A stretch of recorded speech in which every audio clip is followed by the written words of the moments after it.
السلام علیکم ورحمۃ اللہ وبرکاتہ۔ حضرت ابو ہریرہ رضی اللہ تعالی عنہ سے روایت ہے کہ ایک بار نبی کریم صلی اللہ علیہ وآلہ وسلم لوگوں میں بیٹھے ہوئے ان سے باتیں کر رہے تھے۔ اتنے میں ایک دیہاتی آپ کے پاس آیا اور پوچھنے لگا کہ قیامت کب آئے گی۔ آپ صلی اللہ علیہ وآلہ وسلم اپنی گفتگو میں مصروف رہے۔ بعض لوگ جو مجلس میں تھے کہنے لگے، آپ صلی اللہ علیہ وآلہ وسلم نے دیہاتی کی بات سنی لیکن پسند نہیں کی، اور بعض کہنے لگے کہ نہیں بلکہ آپ نے اس کی بات سنی ہی نہیں۔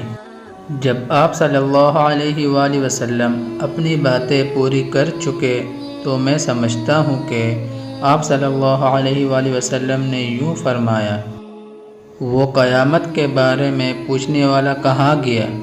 اس دیہاتی نے کہا، یا رسول اللہ صلی اللہ علیہ وآلہ وسلم، میں موجود ہوں۔